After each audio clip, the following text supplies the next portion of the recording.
¿Qué onda, chavos? ¿Cómo están?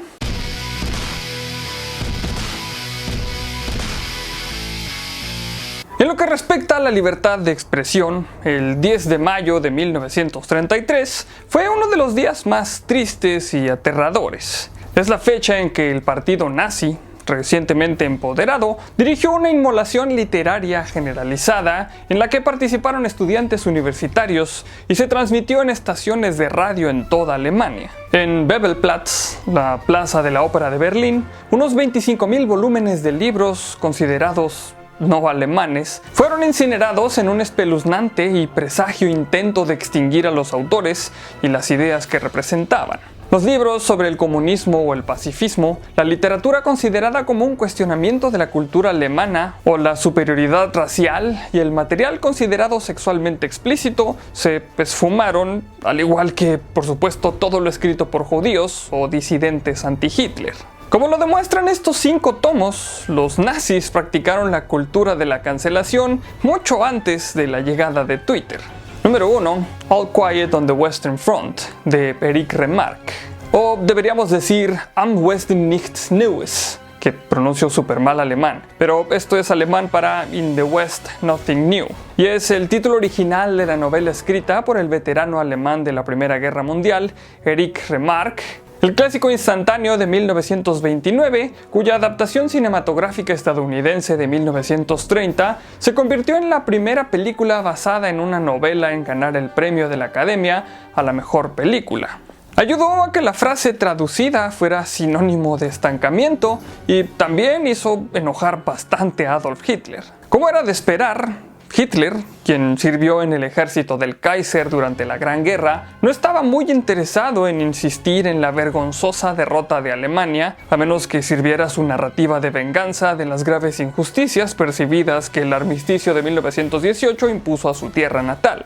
De hecho, cuando conquistó Francia en 1940, Hitler celebró la ceremonia formal de rendición en el mismo vagón de ferrocarril donde los alemanes se rindieron a las fuerzas aliadas 22 años antes.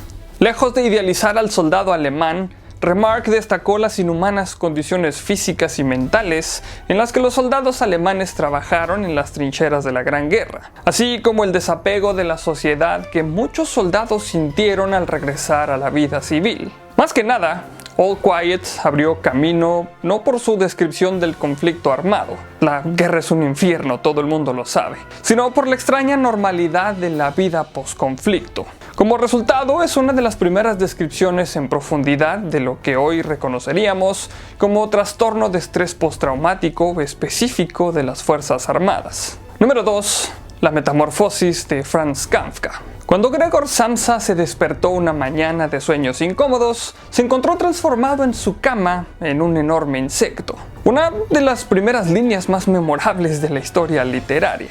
La metamorfosis es una alegoría de la longitud de una novela cuyas interpretaciones potenciales incluyen las demandas alienantes de la sociedad moderna, la incompatibilidad del individualismo y la estructura, y la naturaleza en gran medida transaccional de las relaciones. Los nazis no eran fanáticos de ninguno de esos temas, debido a sus intentos de inculcar un compromiso desinteresado con Alemania, uno respaldado por el concepto de superioridad racial. Es decir, podemos luchar y sacrificarnos por la patria porque somos mejores que todos los demás. La metamorfosis fue muchas cosas, pero ciertamente no fue un llamado al deber colectivo en una sociedad idílica, pero fue escrito por un judío. Hitler tendía a desaprobar eso. Cuando la familia de Gregor se da cuenta de que el cambio es permanente, lo encierran en una habitación, le quitan sus preciadas pertenencias y lo excluyen cada vez más. Su hermana Grete es la única dispuesta a alimentarlo y poco a poco incluso su lealtad y simpatía se desvanecen.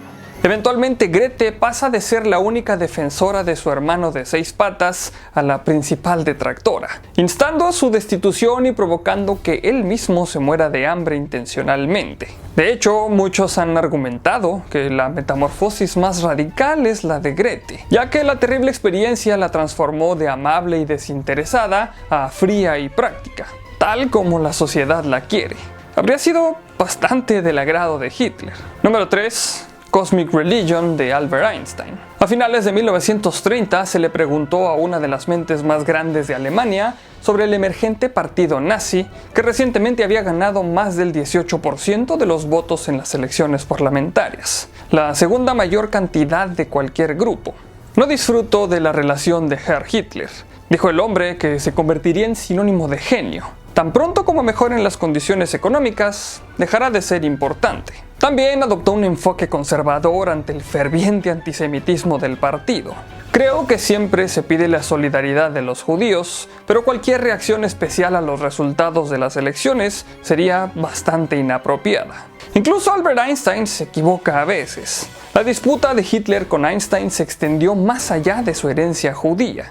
Si Einstein se hubiera mantenido estrictamente académico, es dudoso que los tomos sobre su teoría de la relatividad de 1915 hubieran encendido la pasión suficientemente como para ser, encendidos. Sin embargo, Einstein era un pacifista abierto que se remontaba a 1914, cuando se negó a firmar un documento respaldado por decenas de intelectuales alemanes que justificaban el militarismo de Alemania antes de la Primera Guerra Mundial. Las opiniones de Einstein sobre la religión eran quizás incluso más amenazadoras para la propaganda nazi. En una obra de 1931 titulada Religión Cósmica, Einstein revela que la ciencia, no las religiones convencionales, forman la base de su espiritualidad.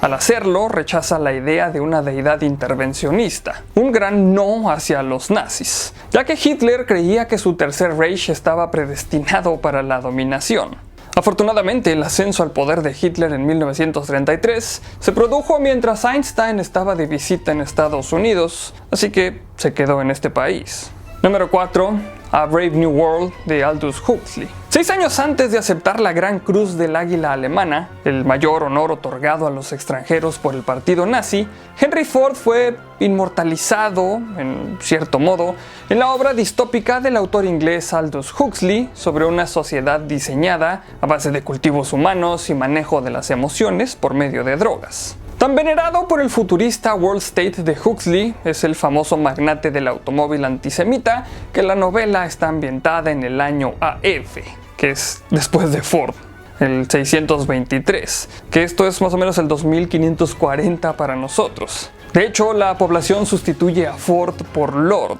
una especie de troleo anterior a Twitter por parte de Huxley. Incluso sin su burla del estadounidense favorito de Der Führer, la obra maestra de Huxley de 1932 fue incendiaria desde el principio, con una advertencia literaria intermitente contra los peligros del pensamiento grupal y la autoridad sin control. Un Mundo Feliz presenta varias innovaciones tecnológicas que sin duda Hitler había codiciado, desde la ingeniería genética en úteros artificiales y el adoctrinamiento infantil a través de un sistema de castas, hasta las drogas que producen felicidad para mantener a la población complaciente. El trabajo es una lista de deseos ficticia a largo plazo para un Reich que, según ellos, llegaría a los 1000 años. Huxley también hace sátira de la arrogancia del racismo cuando su protagonista visita el suroeste de los Estados Unidos. Viajan a una reserva salvaje donde se encuentran con los supuestos horrores de la existencia natural, incluidas debilidades como el envejecimiento, el multilingüismo y la religión. En otras palabras, la humanidad en sí misma. Número 5.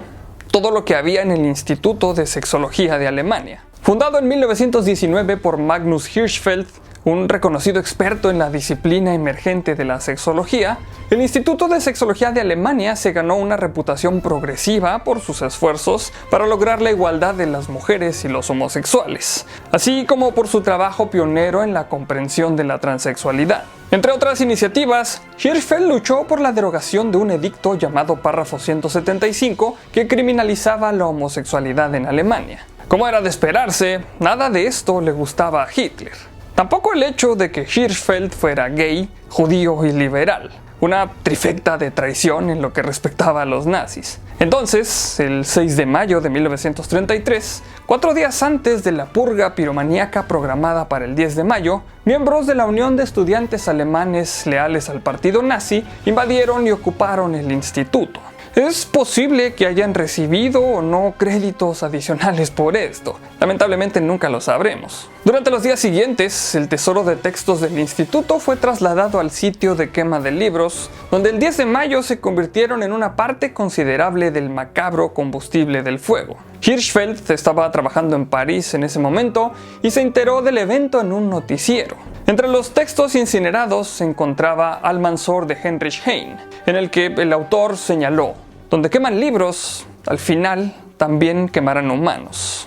Muchas gracias a ti por ver este capítulo, pero sobre todo muchísimas gracias a todos los Patreons que me apoyan para seguir haciendo estos videos. Si quieres apoyarme en Patreon, aquí abajo está la liga para ir a mi página. Recuerda compartir el video con tus amigos. Si no estás suscrito al canal, este es el mejor momento para hacerlo. Porque abajo te voy a estar dejando mis redes sociales para que me sigas y podamos estar más en contacto. Recuerda que hay videos nuevos casi todos los días. Recuerda también darle click a la campanita para que te lleguen todas las notificaciones de los videos. Solamente me queda recordarles que mi nombre es Haroldo Montaño y como siempre, nos veremos en el futuro.